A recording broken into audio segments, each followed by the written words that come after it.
আমি কখনো ভাবিনি যে মানে আমাকে এরকম ভাবে পুরস্কৃত করা হবে। খুবই আকস্মিক কাছে লাগছে আমার কাছে, সারপ্রাইজিং। হীরালাল সেন সম্বন্ধে আরো অনেক কিছু বলা উচিত, পাবলিকলি বলা উচিত। তা নাহলে পরে সবাই ভাববেন যে দাদা সাহেব ফালকেই ভারতবর্ষের চলচ্চিত্রের জনক। সেটা তো সত্যি নয়। এবং তার যে অনেক অনেক ছবি করে গেছেন, feature film, documentary, ad film, there was nothing that he had not touched upon. সেটা নিয়ে অনেক বেশি চর্চা হওয়া উচিত। হীরালাল সেনের মানে এই জন্ম শতবার্ষিকী বা এই জাতীয় জিনিসগুলো হওয়া উচিত, যাতে লোকে নতুন করে জানতে পারে। এবং তার থেকেও বেশি যেটা দরকার সেটা হচ্ছে যে একটা প্রামাণ্য গ্রন্থ, ভারতীয় চলচ্চিত্রের ইতিহাস, এবং তাতে সর্বাগ্রে হীরালাল সেনের নামটা থাকা দরকার। তারপরে দাদা সাহেব ফালকে অবশ্যই আসবেন, কিন্তু তার আগে না।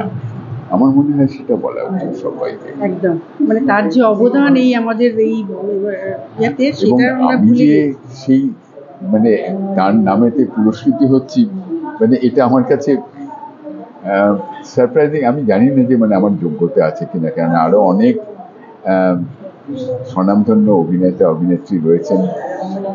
তবে বলা যেতে পারে যে হ্যাঁ, আমি বয়োজ্যেষ্ঠ এখন, সেই জন্যই হয়তো দেওয়া হচ্ছে।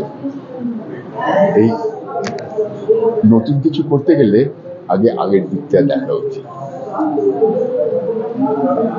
হীরালাল সেন, তার সম্বন্ধে আরো কিছু জানাশুনো হওয়া, মানে পুরোনো দিনের সংস্কৃতিটা চালু রাখাটা পৌরাণিক নয়।